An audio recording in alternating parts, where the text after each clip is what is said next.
afternoon, football fans, and welcome to 3 and Out right here on IE Sports Radio, your direct beat for all that is sports. Oh yes, I hope y'all ready, because we have ourselves a good one today, as we always do. We're getting ready and set for a whole batch of potential upsets, and the ticket to the playoffs can be punched. It's going to be a great week coming up in week 17. But we cannot forget about what was an absolutely insane week 16 filled with a Jaguars victory. What? Santa Claus delivered a present, a gift to those Jags fans. I'll tell you, the Bears, well, we thought they'd, look like they did, and they did, but it was the Bills they were playing, just saying, The Saints get themselves a nice little victory over an opponent that probably should have beat them, but hey, how about that? The Chiefs serve up the Seahawks. Nice and filleted, poor thing. Then we have the Vikings, who did a number on the Giants, or did the Giants do a number on the Vikings? Oh, that was quite the game. Bengals squeak by in New England. The Panthers defeat a pretty solid Lions team. The Ravens, hey, they're doing pretty okay without their QB at the moment. The Texans get a victory over a team that I think everyone by now knows isn't really the real deal. So sorry, too bad, so sad. The Niners get a victory over the Commanders in what was just another piece of road that they ran over. The Cowboys knock off the Eagles, but should the Cowboy fans get too happy over that victory? The Raiders do what the Raiders do best and fall apart in the last few moments. No surprise there. Good job to the Steelers. And on Christmas Day, the Packers. Oh, it was a heartbreak for the Dolphins, but a beautiful win for the Packers. The Rams absolutely destroy the Broncos. The Buccaneers win one in overtime on Sunday night. And last night's game of Monday Night Football was a doozy, but only in one direction for the Chargers. Ladies and gentlemen, it was a great week 16. And what do we have going on to week 17? Oh, plenty of goodies.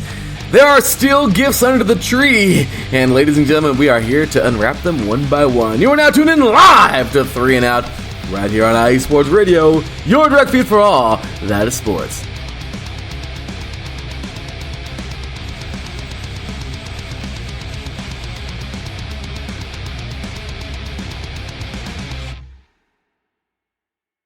Welcome, football fans. My goodness, it has been too long. I'm just kidding. It's been only a week, but it just feels like the whole world runs away in a week's time, doesn't it? In the NFL, you gotta love how it just goes. All the other sports, they got days and days where, but no, we get it all one day, 2 day, maybe 3, and you just gotta love it, right? We have had ourselves quite the week, and week 16 delivered, my goodness. Some of you may be really irritated. Some of you may be really happy. Some of you may have said I told you so, like me as a Raider fan.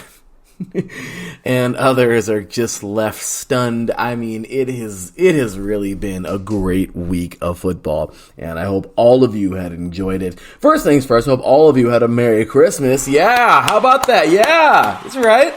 Give it up, y'all. Hope all of you had a Merry Christmas, and I hope all of you have a wonderful, Happy New Year coming up, and within the coming week. Definitely excited for what's to come this week, and like I said, we got plenty of football to get into today. Big ups to the chat room, Mr. Adam Karnick and Mr. Terran Rodriguez. Appreciate you guys so very much. Big shout out to them. Also, big shout out, of course, to our number one above all, our Lord and Savior, Jesus Christ. Without him, nothing is possible. That's right. Big ups to all you listeners out there, for without you guys, IE Sports Radio is not possible. And of course, big ups to everybody showing love to all of the shows, no matter if you're a host here at IE Sports Radio, a blogger, or just a fan that enjoys our content.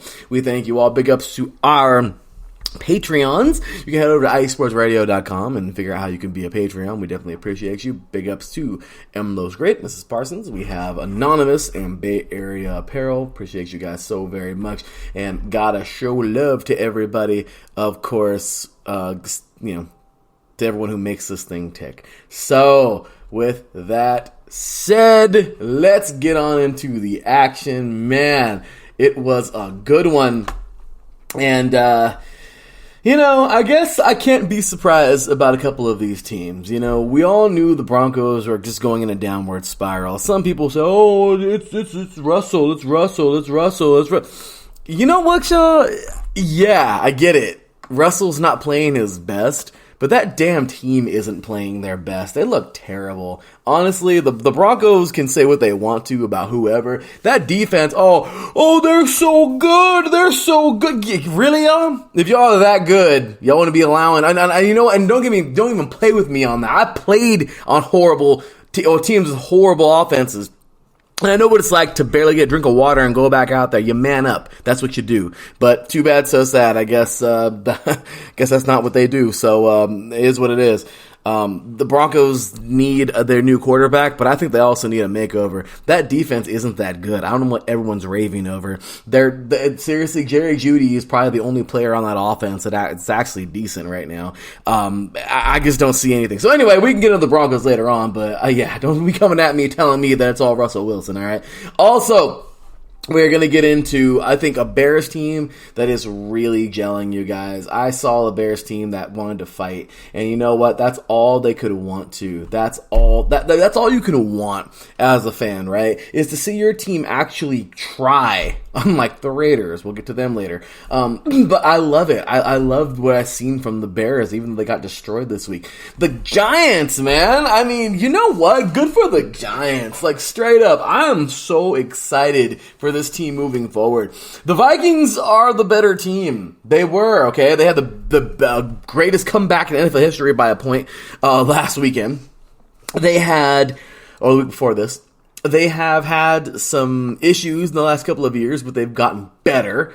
But honestly, you guys, I'm just going to be real. Straight up 1,000%. Are the Vikings as good as we think they are right now? I'm going to tell you, they're not.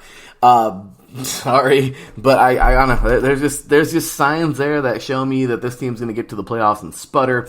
But once again, we'll get into all those good things coming up in just a bit. What a week, right? And big ups once again to everybody in the chat. Mr. Mike Pat.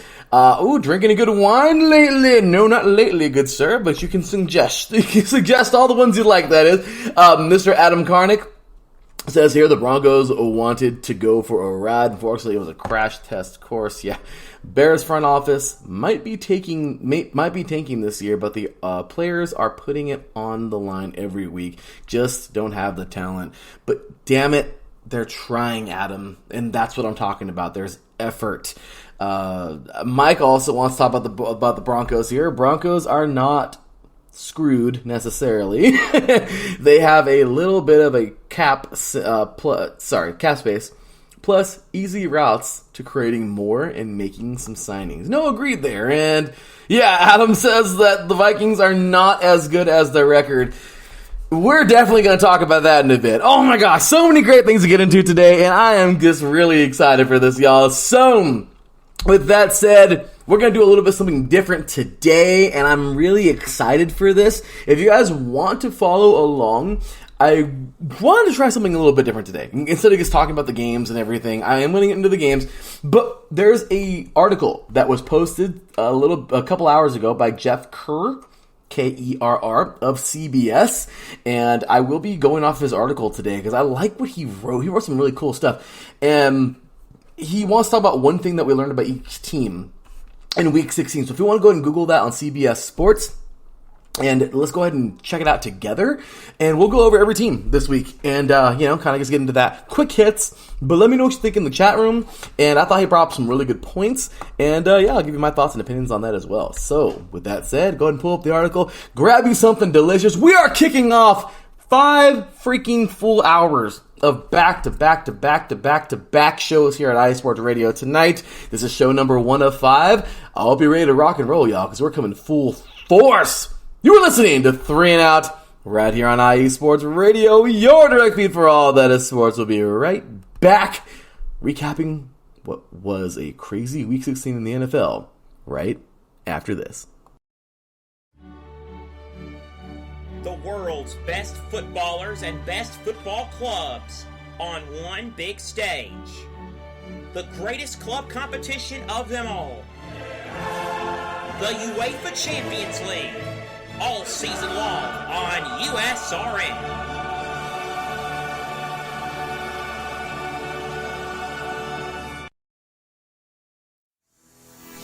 Sports fans, do you like teams that are tough, cities that are tougher, and fan bases that are passionate about their teams? How about teams that are historic and stadiums that are iconic? Then you belong in Chicago, and you need to check out Chi-Town Weekly. Join me, Adam Kernan, every week as we keep up with all things Chicago sports. Bears, Bulls, Blackhawks, Cubs, White Sox. We'll cover them all, plus more. The Windy City is always buzzing, and we'll keep you up on all the big games and major stories. So tune in to Chi-Town Weekly every week right here on IE Sports Radio, your direct feed for all that is sports.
It's IE Sports Radio.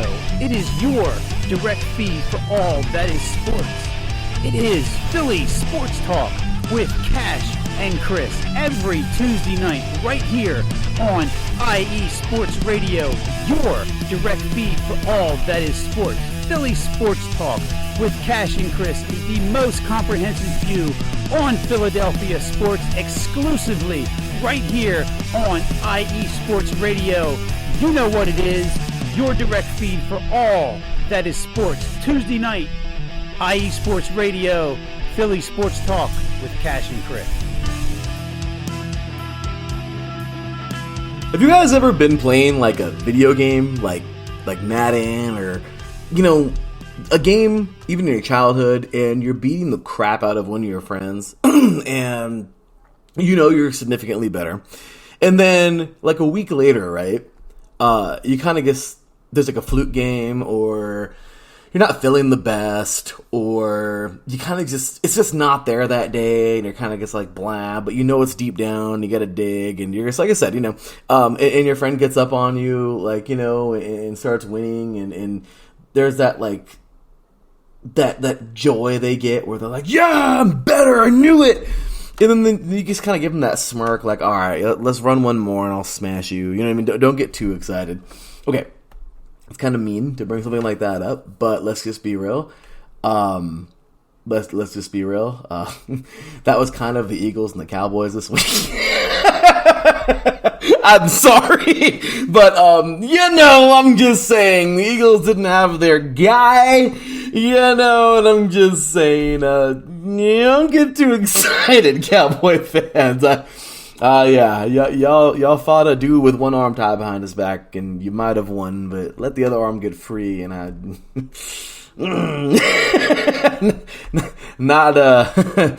yeah, he won't be too happy. But anyway, with that said, I want to go ahead and follow that with our Philly drop there. They're coming up tonight, by the way, of course, Cash and Chris with Philly Sports Talk coming up at 5 p.m. Pacific Time, 8 p.m. Eastern. So let's go ahead and jump on into Thursday Night Football from last week. Okay, so what do we have here? Oh my gosh. Awesome. By the way, I want to shout this out. Adam Karnick in the chat room says, I'm working on an article right now for Mike's terrific IE Sports Radio blog. You've done an amazing job, Mike, and keep it up. Thank you, sir. Adam's article will be up there soon. Adam also says, video games, what are those? You mean children's DVD player? The children's DVD player. Good one. Good one there, Mr. Karnick, the host of our Chicago sports show. So, really quick. This was a pitiful week for the Jets because they look like crap. I mean, seriously, guys, are we going to spend time talking about the Jets on the show? No, we're not. but they don't look good at all. Apparently, they're going to bench Zach Wilson. They're going to, okay, whatever. It's over. They had a decent run, but here's what I'm saying. Don't get too pissed off about Zach Wilson because he's actually helped you guys get the best record I think you've had in like 40,000 years. I'm sorry, did I say that out loud? I mean, seriously, y'all. Say what you will, he hasn't played his best. He's been playing crappy. But without him, I don't know if you guys are 7-8 right now. I mean, that's all there is to it. Okay, the defense has played pretty well. Regardless, it is what it is. This Jets team, I don't know what to say. They're the Jets. But the Jags, they came out and played. They're getting better every week. Now, were they a crap show too? Yeah, the Jaguars are not a good football team. They're 7-8 right now, but they play in a division that's absolutely horrible. So, yeah, they're gonna get their licks, okay? And they're gonna have a record that's probably a little bit better than what they really are. But it is what it is. That's just the divisions and how they're laid out, right? So, overall, at the half, this game was 13-3 Jacksonville. I mean, like we thought it was going to go any other way after this, right? The Jets were just imploding. It looked terrible. It's not like the Jaguars can get in the end zone, really. I mean, my goodness, you're beating a team down. You think, but this is where a good defense rises up. Broncos. Yeah, did I say that out loud? I did. Yeah, Broncos. So the Jets defense actually held them to only 2 field goals in the second half, and they got it done. I'm sorry, they kept it from being 55-3, but the Jaguars got it done. Unfortunately, their offense isn't that great, but they kept on grinding and they got themselves 2 field goals. Whoop-de-doo. Anyway, the Jaguars are now 7-8, and the Jets are now 7-8, and that's pretty much that. So let me go over to this really cool article once again on CBSSports.com. Jeff Kerr. One thing we learned about each NFL team in Week 16, he actually says here Derek Carr era might be over. Panthers may have a starting QB. So all these cool things. I'm going to read these quick little hits as fast as I can through every single game and just kind of go off of that. And maybe just give you a little tidbit information if you want to read the whole article. There it was for you. So Evan Ingram resurrected in Jacksonville as Trevor Lawrence is developing into an elite quarterback. His second season, Ingram is quietly becoming his favorite target, and he really is. Ingram finished with 7 catches for 113 yards in Thursday's win, just 2 games after hauling in 11 catches for 162 yards and 2 touchdowns in a win over the Titans. How about that, right? So he's done really well. Ingram, he also says here that over the last 3 games, Ingram has 26 catches for 337 yards and 2 touchdowns, 13 yards per catch. I think that's pretty awesome. You know, Ingram is a hell of a player, man. He's somebody that can totally be dynamic for your offense if you use him right. So I think that's really cool. And congratulations to him. Also, moving over now to the Jets, the team that just, it's a tough one. It's over for Zach Wilson. He says, the Jets may not even give Wilson another shot to resurrect his career in New York. That's how bad he was Thursday night. Wilson was 9 of 8 for 92 yards and an interception in rainy conditions, to say the least. Before he was benched for Chris Streveler, a practice squad elevation. Yes, we know it, guys. It's over. I was watching the show afterwards and on Amazon Prime, and it's amazing to see how, like, these commentators, man, they're like, yeah, he's done. Like, it's crazy, right? Like, I mean, they were all over it, but they were just basically saying, like, he's done. Like, he's going to head somewhere else. He can go somewhere else and resurrect his career, but as of right now, he's done as a Jet. And, well, I agree. So, anyway, we've got a lot of teams to get to, so let's go ahead and roll through them pretty quick. Bills and Bears. 35-13. Okay, Bills jumped to 12-3. The Bears dropped to 3-12. At the end of the day, this was just a good old beatdown. The Bills are significantly better, but damn it, the Bears can fight. And you know what? That's all you want, right? You want a team that's going to go out there and even in a losing effort, fight, man. I mean, I really feel this team, they're going to start gelling. The defense needs to get rebuilt, but man, Fields is on one. 15 for 23, 119 yards, 1 touchdown. I mean, just absolutely incredible for in a losing effort, in my opinion. He did the best he could. Allen threw 2 picks and still dominated. 15 for 26, 172 yards, 2 touchdowns, but 2 picks. According to this article here, we'll start with the winning team. Over to the Bills. So, the Buffalo Bills. He says here, Bills rushing performance of the year, an encouraging sign. Saturday's game against the Bears was played in frigid temperatures. Yes, the kind of weather the Bills will likely see if Buffalo wraps up the home field advantage. The Bills rushed for 254 yards in the victory, the most in the game since December 2016. Devin Singletary rushed for 116 yards and 8.8 yards per carry, and James Cook rushed for 99 yards while averaging 9 yards per carry. At the end of the day, this team is just dominant. And, you know, they're going to continue that dominance all the way into the playoffs and as far as they go. I mean, there's really nothing there that's going to give them there's no one's going to give them a battle, in my opinion, all the way into, like, the deep ends of the playoffs or Super Bowl. So I'm really excited for this. I mean, it's week by week, but we'll see. So, anyway, then he says here about the Bears. Khalil Herbert surprisingly ineffective in his return, with the Bears having numerous injuries on offense and playing in frigid temperatures on Saturday. Herbert seemed primed for a big rushing day in his return from injury reserve. Instead, he finished with just 6 carries for 7 yards, while the Justin Fields had 7 carries for 11 yards. Yeah, that's kind of a bummer. You know, when a player comes back from IR, it's definitely not easy, but realistically, I mean, you want to come back with a big game, but a cold one is definitely hard. But anyway, my personal opinion is the Bears can fight. And you know what? That's about as much as you can ask, right? The Saints, they won this one 17-10 on the road. Oh, by the way, once again, Bills 35-13 over the Bears. Saints 17-10. All right. This is what I think about this game. 6-9 Saints, 6-9 Bears after this game ended. You know, you have Deshaun Watson. You think you'd be better. I mean, seriously, like they won a few games with him. Cool. But at the end of the day, it's the same old Browns. I'm sorry. Am I being kind of rude? I mean, am I being mean for being realistic? Personally, it's kind of annoying that people are so excited that, you know, I get it. One player returns, but my goodness, people were acting like the Browns were going to run to the Super Bowl. You know, I mean, the Saints are, they got a lot to work out in Cleveland. We'll see them next year, I'm pretty sure. Or actually now, yeah, after 9 losses. But the Saints, man, Andy Dalton, he didn't have the greatest day, but who gives a crap? They got the job done. I mean, the Saints didn't have a good day, really, and they got the victory. It's kind of funny. Alvin Kamara, 20 carries for 76 yards, 1 touchdown. Realistically, the Saints just took care of business. They played the hardest when it mattered the most. I mean, this is a crazy game. I love this. There was no scores in the first or the fourth quarter at all. Really, it was played in the middle of the game. And this is where we would have a, let's see, where was it at? We would have a 10-3 halftime, okay?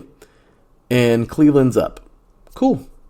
Is Cleveland going to win this game because they should have won this game? Or the Saints going to be like, hey, screw that. We can win this thing. And they did. They came out and scored 2 touchdowns in the third quarter. Hill and Kamara both ran one in that third quarter. And you know what? Congratulations to both of those players, because they would be a major step in the right direction for this offense this season. And now, is the season over? Yes, for these guys. But in my opinion, it's just a sign of happiness you can give to your fans. My gosh, it's over. You're beat down. It's pretty much done. But, you know, it's something nice to cheer about, right? So congratulations to the Saints. And, well, let's go ahead and take a look here what the article says about the Saints. So the passing game missed Chris Olave. And that's right, Chris Olave was not there. So it says here that Whoopsies, let me go ahead and get that back. Sorry for you guys. It says here, the passing game missed Chris Olave. So the extreme cold in Cleveland on Saturday resulted in Andy Dalton throwing just 15 passes, but giving the ball to a star player like Olave, who missed the game due to injury, would have made his life a lot easier. Saints wide receivers had just 4 catches for 41 yards, and that was all from the undrafted free agent, Rashid Shaheed. So honestly, you guys, okay, that was a rough one there without Olave, but do you see how the Saints pulled together as a team and won that thing even without a star player? I love that. I think that was amazing. And Olave out of Ohio State, I mean, total monster, but they got the job done even without him. So then it says here that, is this team really better with Deshaun Watson? My point exactly. Watson was bad in Saturday's loss, completing 15 of 31 passes for 135 yards with a rushing touchdown and an interception. His third in 4 games with the team. There have been 4 games this season where a quarterback had 20 attempts, completed less than 55% of his passes, didn't throw a touchdown pass, and throw an interception. Watson is responsible for 2 of them. That's crazy, right? So, yeah, I mean, I get it. They got to gel, and people are going to be like, oh my gosh, you're being so mean to this team. That's, they're, come on, give them a chance. Or they got started so late, or with him earlier in the season, they would have been better. I'm not doubting any of that, but I just felt like everyone jumped on it so fast where, yeah, we're going to go to the playoffs. Like, I don't know about that. Anyway, so once again, Saints will jump to 6-9, and the Browns will drop to 6-9. The Chiefs went ahead and smacked around the Seahawks. I won't spend long on this one. The Chiefs did what they had to do. They hosted a team that was okay. Geno has impressed me this year. I will definitely say that. This team has impressed me because they weren't even supposed to be, in my opinion, they weren't supposed to be this good. I thought they were okay. I thought they were a decent team, but man, did I think they were going to come out and actually win, 7 games this year? I had them maybe winning 6 or 7, but I mean, I just kind of felt like they looked better. I had them winning like 6, but they've already exceeded from what I thought. And personally, this team seems like they have something moving into next year. As for the Chiefs, they're the Chiefs, man. I don't know what else you want me to say. This team is pretty solid. I'm really excited for them going into the playoffs because they're a team that can certainly win some games. So, taking a look at this game here, taking a look at this game, 24-10, Chiefs made it look easy.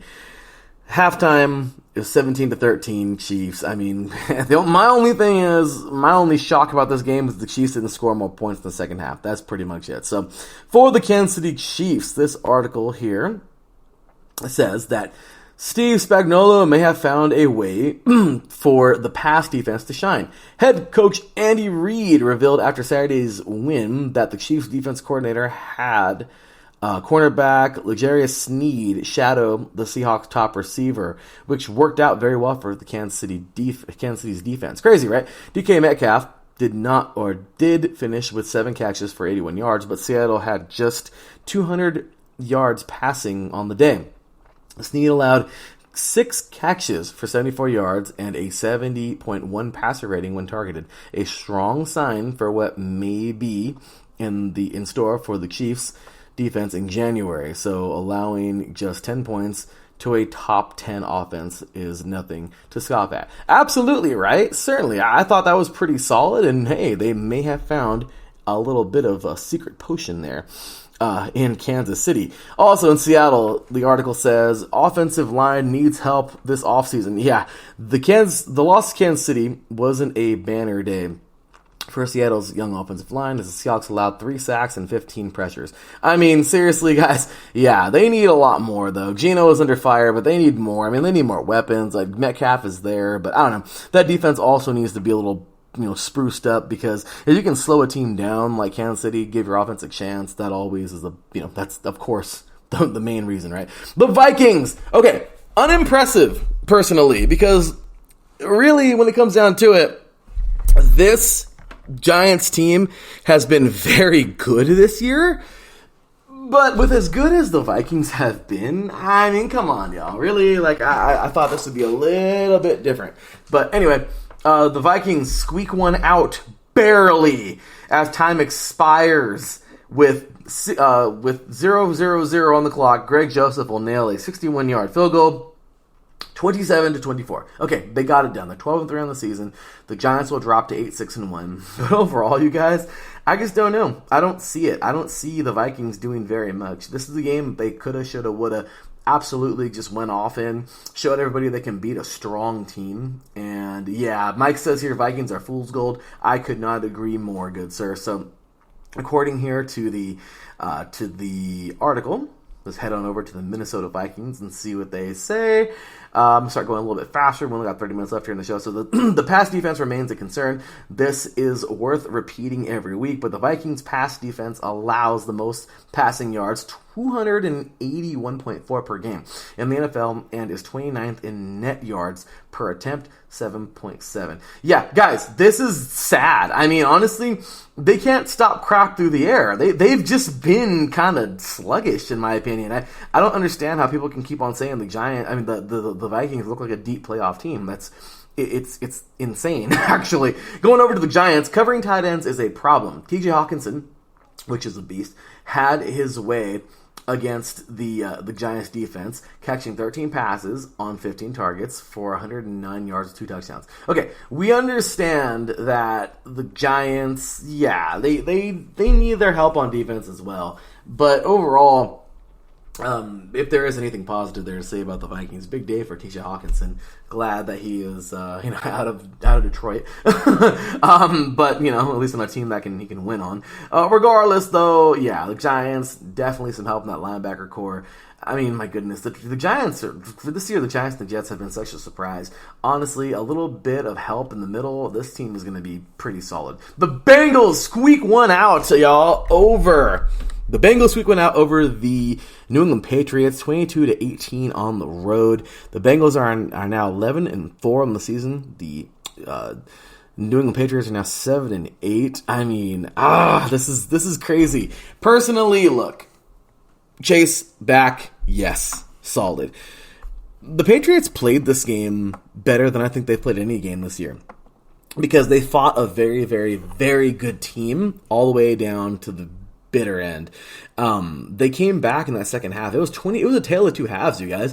It was 22-0 at the half, and then the Patriots came storming back. Okay, 1 touchdown in the third quarter and 2 in the fourth. Realistically, my goodness, this team, they could have mustered up one more. They would have won this game. So what does that tell me? That tell me that the Bengals defense is, not playing a full game?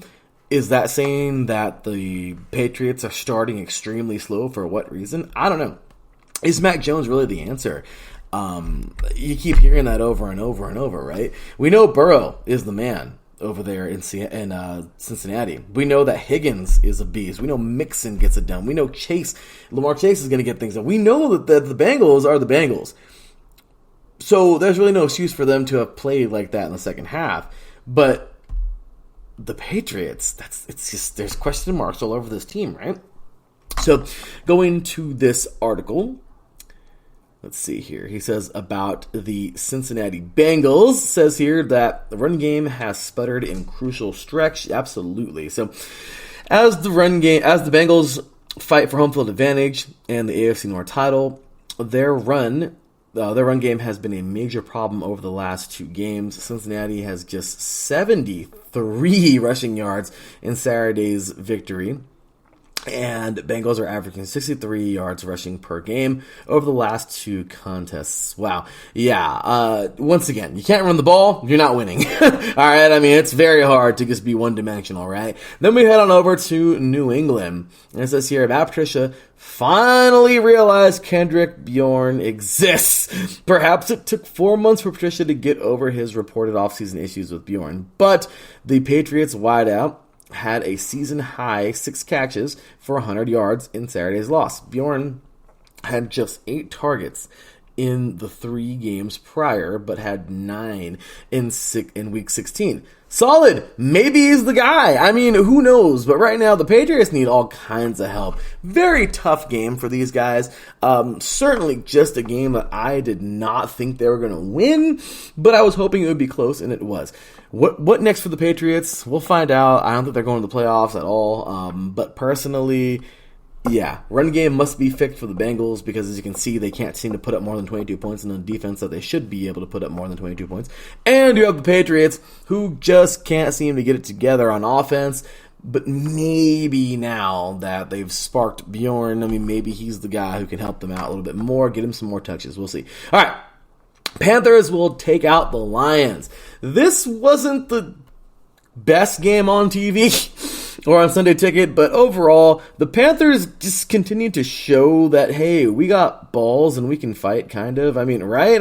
I don't know. It's kind of weird. They're now 6-9 on the season. The Detroit Lions dropped to 7-8. Panthers win 37-23 at home. Overall, you guys, you take a look at this game, and I just think it sums up very easy. Time of possession. The freaking Panthers had the ball for 35 minutes, and the Lions had the ball for 24. It's not hard to see what happens here, right? You have the ball more, you're going to wear out that defense, and I don't care how decent your offense is. The Lions didn't look that great anyway. I thought they would actually win this game. I'm an idiot for picking them.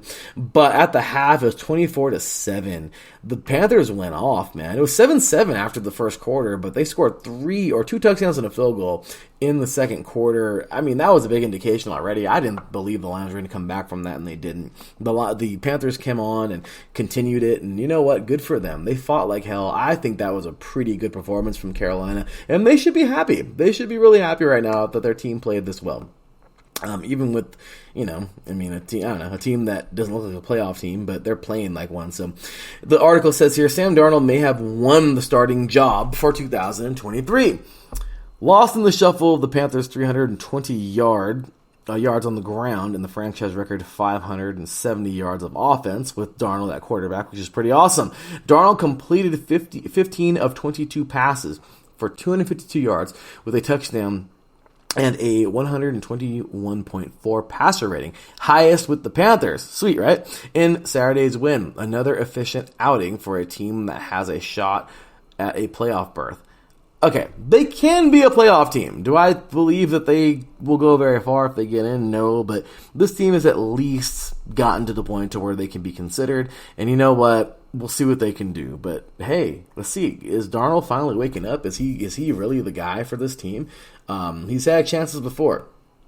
Will he make this team? Will he actually start to play? It says here, Mike says that Panthers numbers were video game askew. Yeah, absolutely, man. They absolutely had a great game. But once again, how far can that last them? Can they keep this up every week? Consistency is the key. Now, the article says about the Lions, this team was badly outcoached in a must-win game. For all the good Dan Campbell has done with the Lions, this was a poor performance against an interim coach in Steve Wilks. Absolutely. The Panthers had every answer for what Campbell and offense coordinator Ben Johnson tried to throw at them. The Lions just flop, man. The Lions and the Raiders are like, oh my gosh, it's like they're sister teams, man. Like, they just crap the bed at the best time. Like, I honestly, if I was coaching against one of these teams, I'd be like, just let them kill themselves. Like, let's just play our game. And somewhere along this game, they're going to give it to us. They're going to find a way to give us the game. So, yeah, Adam says here, the Lions were whining about the field conditions after the loss, too. Well, it's, what do you do, hey, we lost. Hey, the paint in the end zone was too bright? Yeah. The paint in the end zone was too bright and my quarterback couldn't see. Come on, man. You're going to find whatever you can, right? So, anyway, next up, the Ravens win this one at home over the Falcons. That was so hard to do, right? Just kidding. 17-9, the Ravens win this thing. Huntley is looking a little better every week, isn't he? 9 for 17, 115 yards, 1 touchdown. This dude, Desmond Ridder, is doing all right. Wasn't the worst game. Actually, yeah, it wasn't. Hey, look, it was a crappy game for them. But for him, hey, you know what? 22 for 33, 218 yards. All right, not a bad day. All the way, Edwards, 11 carries for 99 yards. Pretty solid for him. Almost closing down the century mark there. My thoughts, quick and dirty for the Ravens. You know what? I don't know how long Lamar's going to be out for, but I'll tell you right now, the Ravens earned that damn game. Huntley fought, man. You got to love this team. They can battle, and that's what I want. You want to see a team that can freaking man up and fight. So that's what it is. And yeah, Mike says here, of course, the host of Let's Whine About Sports, our DMV show, and of course, right up his alley. He's covering the Ravens for us. Ugly game for the Ravens, but they did it. They did it, Mike. LOL Lions, the turf monster jumped up and bit us during drives. Yeah, exactly. I mean, any excuse you can make, right? So, it says here, Baltimore. The article says, red zone woes continue. The Ravens continue to find ways to not score touchdowns in the red zone, as Justin Tucker, which rarely misses, he did a couple weeks ago, that was crazy, connected on 3 field goals from 27 yards or less in Saturday's win over Atlanta. Baltimore was 1 of 4 in the red zone and has scored touchdowns just twice in its last 9 red zone trips. Wow! Okay, that's just that sucks. You got to get in the end zone. And with Lamar there, I think we all know it would have happened. So let's just give him a little break and see how Huntley can grow in this offense for right now. So anyway, Atlanta Falcons. The article says, Drake London is more productive with Desmond Ridder. Hey, London did have a fumble. London did have a fumble on Saturday, his 3rd of the year. But numbers have improved in Ryder's 2 starts after having 7 catches for 96 yards against the Ravens. London has 14 catches for 166 yards in his 2 games with Ryder. Not bad. So, yeah, since the Falcons may be eliminated from the playoffs, yet Ryder finding London as often as he has, is a very encouraging sign. So I like that. I agree with that, you guys. So, all right, next up, Texans and Titans. Okay, short and sweet. Titans, you're honestly, I think, okay, not as big as a fraud as the Vikings may not as big as a fraud of this team, but the Titans are just, nah. Like, I'm sorry, I gotta pass on the Titans. You had your chance for the last couple of years, and now you're starting to go backwards. The Titans are not the team who everyone thinks they are. I mean, they have really cool colors and really cool jerseys. But the Texans getting their second victory of the season in Week 16 over this team, you know what? The team that's supposed to be the big bad monsters, the team that gets the playoffs as number 1 seed and loses in the first round, or in their first round, that is, and after the bye. I mean, at the end of the day, in the divisional, at the end of the day, the Titans are they're just a team that has a really good running back. That's it. Henry, 23 carries, 126 yards, 1 touchdown. I'm sorry, the rest of them just didn't look so great. Mills, how about Mills, man? 17 for 28, 178 yards, 1 touchdown. He threw a pick, but 19 to 14, they win it. The Texans are now 2-12-1 on the season, and the Titans are now 7-8.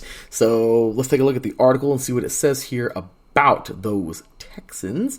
So those defense takeaways have made them more competitive, and they're relying on that defense. Good for them. The Texans were finally able to seal the deal after coming close, upsetting the Cowboys and Chiefs over the last 2 weeks. But how has the team stayed in the last 3 games? In the first place, Houston has 8 takeaways over the past 3 games after just scoring just 6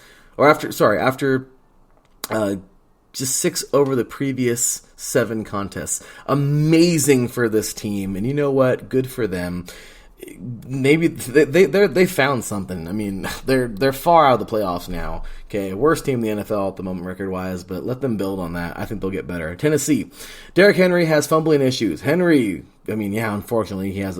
I didn't think about that. I forgot about that. So Henry finished with 23 carries for 126 yards and a touchdown. Saturday's loss. Yet the only weapon in the Titans' offense has been significantly costing his team with the fumbles this season. Henry has 6 fumbles on the season, and 4 in the last 3 games. 5 in the last 5. That's crazy. And all losses by the Titans. Incredible. That boy needs to handle the ball a little bit better. I mean, he's still great in my opinion, but things need to happen there for those guys, man. Okay, so a little bit of rapid fire. The Niners belt the Commanders. End of the day, Commanders now 7-1. Niners 11-4. 37-20 victory for the Niners at home. My quick and dirty hits are that the Niners are just getting better every week. The Commanders have hit some kind of plateau, and it's weird. So the article says here, the Niners, the offensive line shined against a tough test, and they did. That's always it. I've been saying it, man. This Commanders defensive line is a defensive line from hell. They just can't seem to win games. I don't know how, but San Francisco deserves a ton of credit for holding Washington's defensive front in check Saturday, as the offensive line was credited with just 1 sack and 3 pressures all day, which is amazing, right? All right, and the takeaway from the Commanders, this team needs a quarterback in 2023. Duh! Shocking, right? Yeah. The Commanders moved on from Taylor Heineke during Saturday's loss, benching him in the fourth quarter for Carson Wentz. Hey, well, there you go. The Commanders will go with Wentz in Week 17, bearing a shocking change of heart from Rivera, but they'll need a new quarterback next year after already benching Wentz this year. So there it is. The chat room.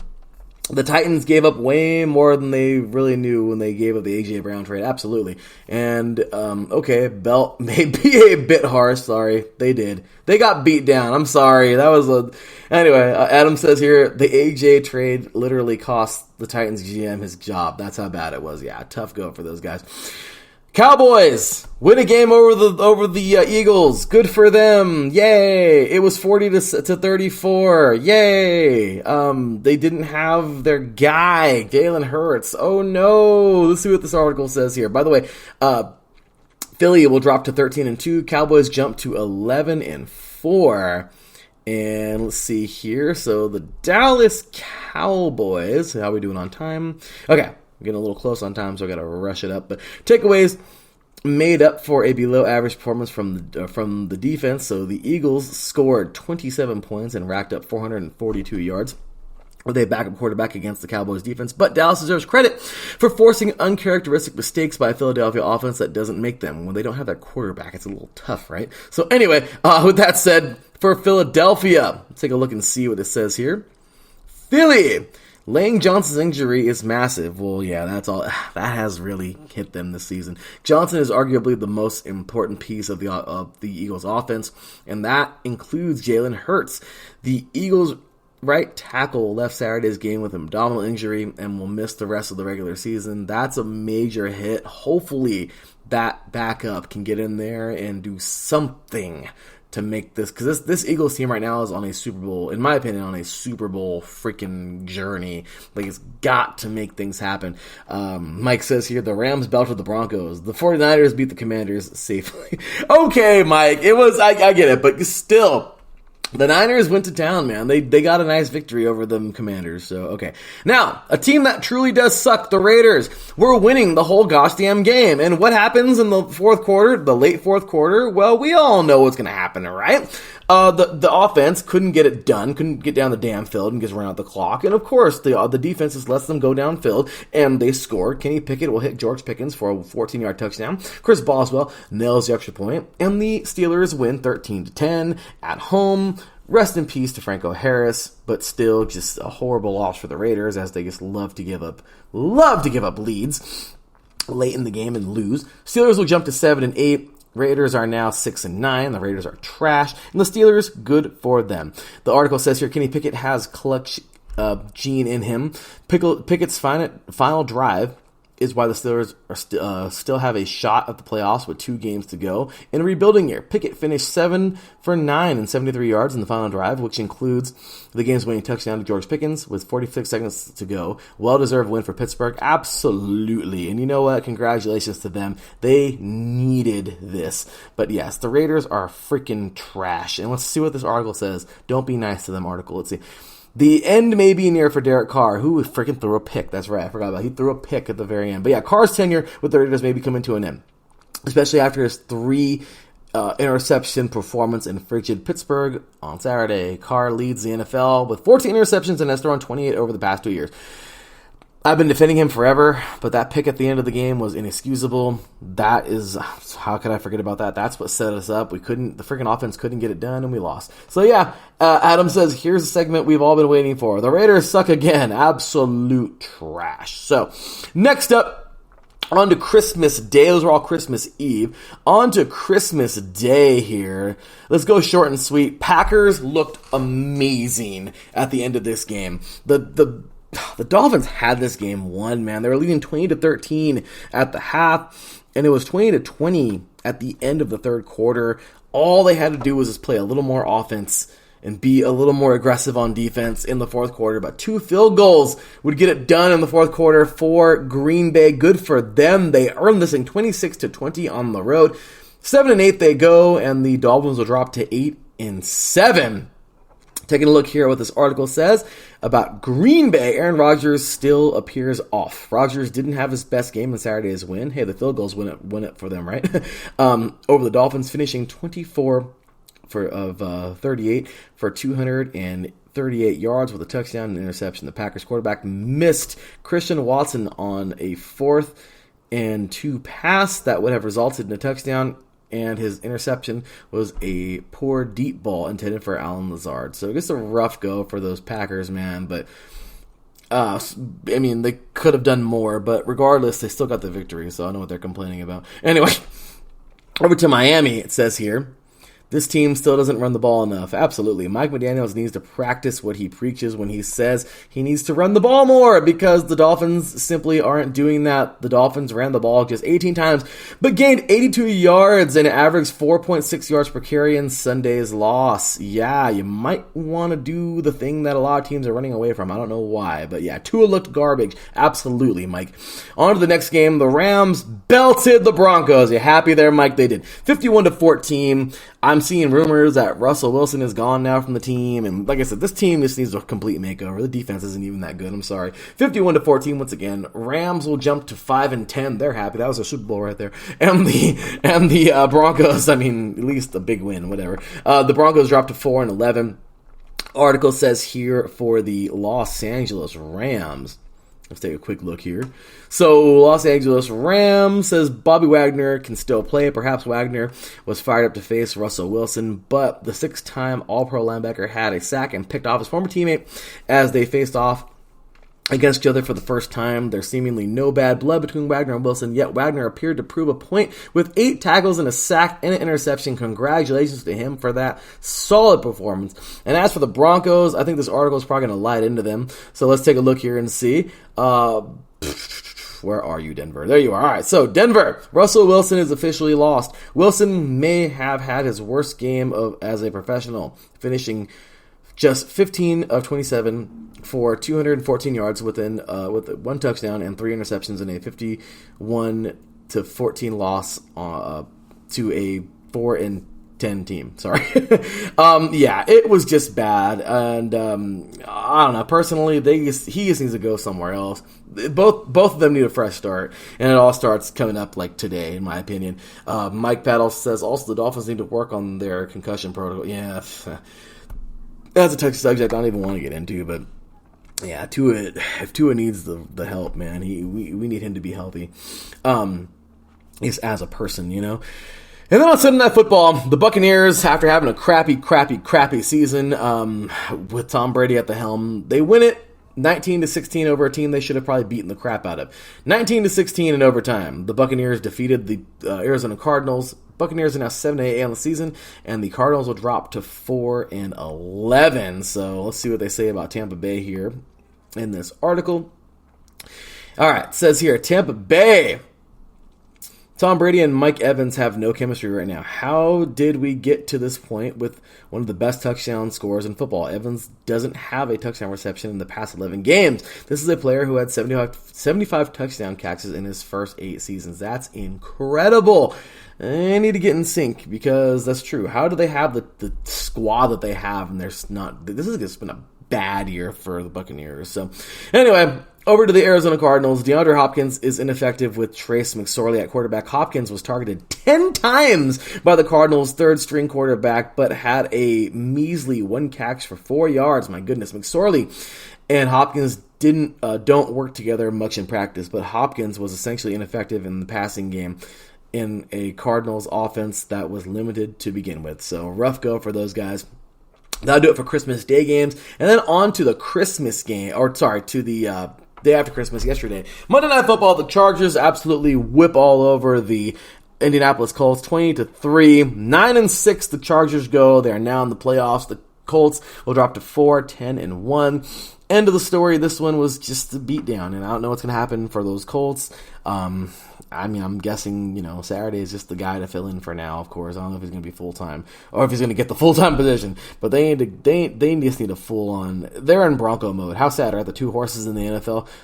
The two horse mascot teams are just falling apart right now, so, unfortunately. So, Los Angeles Chargers, let's see here what this article says. Keenan Allen is getting hot at the right time. He really is. He's on my fantasy team. Allen finished with 11 catches for 104 yards in Monday's win. The first time all season Allen has finished with over 100 yards. The Chargers are getting their best receiver going at the right time of the season, as Allen has 37 catches for 370 yards and a touchdown over his last 4 games. That is freaking awesome, and congratulations on that. I love it. And let's go ahead and take a quick look here at the Indianapolis Colts, because, well, at the end of the day, these Colts, man, they just look kind of bad. I mean, I'm just going to be real with you, man.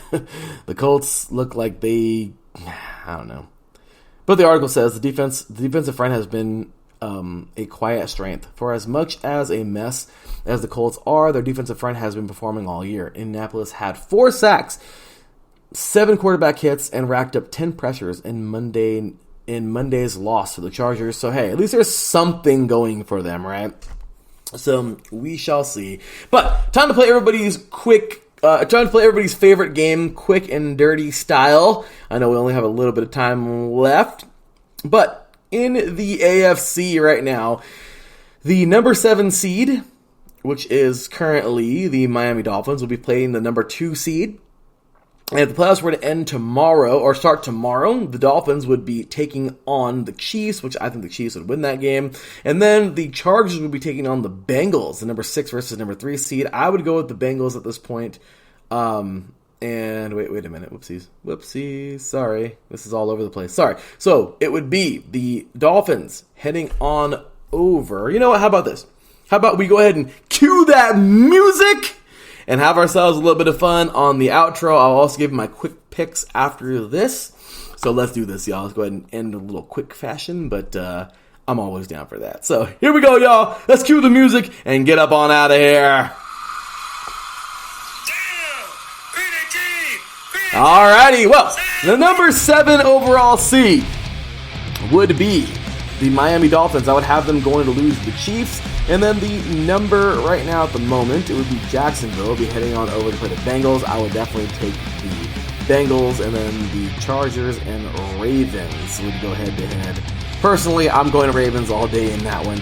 And then in the NFC, this is all mixed up today. I don't know how it's so mixed up, but the Washington Commanders would be taking on the Vikings. And I would definitely be taking that's a tough one. I'm going to go Vikings. The Giants would be taking on the Niners. I'm going Niners. And the Bucks would be taking on the Cowboys. I'm going Cowboys. At the end of the day, I still have the Eagles and the Bills going head-to-head in this game, in the Super Bowl, and I still have the Bills winning I have the Eagles winning by just a little bit. It could be a field goal, but that's how I feel at the moment, and that's what I think about if the playoffs were to start tomorrow. We'll see. Could it change next week? We'll find out. All right, on to my Week 17 picks. Let's have some fun here and see how this thing ends, but all right, personally, tomorrow night or Thursday night, Cowboys and Titans, give me the Cowboys all day long. On New Year's Day, we have here my beloved Raiders playing the Niners. You know I got to pick my Raiders, even though they're probably going to lose. Cardinals and Falcons, that's a tough one, but give me the Falcons. Give me the Bears over the Lions. I said it, that's right. Broncos and Chiefs, I'll take Chiefs all day. Dolphins over the Patriots. Colts and Giants. Oh, that's a tough one. I'm just kidding. Giants over the Colts. Give me the Eagles and Saints. Oh, that's a tough one. I'm just kidding. Eagles all day. Buccaneers over the Panthers, even though my gut says Panthers. Commanders over the Browns. Give me the Jaguars over the Texans. The Seahawks over the Jets. The Vikings over the Packers. The Chargers over the Rams. Sunday Night Football, give me the Ravens over the Steelers, and on Monday night, of course, the Bills over the Bengals. Some great stuff there, and there you have it. Ladies and gentlemen, it has been fun. It has been real. That was a very condensed show, but I pulled it off in 1 hour. That was a lot. But anyway, thank you all for tuning in, y'all. We appreciate you all in the chat room. Mr. Mike, Pat, Adam, Karnick, Karen Rodriguez. We appreciate you all. Please show us some love. Continue to show us some love, y'all. Coming up next, we got Patty Bax in the Buffalo Huddle. Buffalo just won their bowl game a little bit ago in the Camilla Bowl, so good for them. And, well, there we have it, you guys. So, make sure to follow IE Sports Radio all over social media at IE Sports Radio. You can follow me or Barlaire at the THE_LB53. You can follow the show at 3 and Out, all spelled out, IESR. Show us some love, y'all. Merry Christmas. Happy New Year to all of you. We will see y'all next year. That's right, y'all. Until then, take care. And as always, God bless.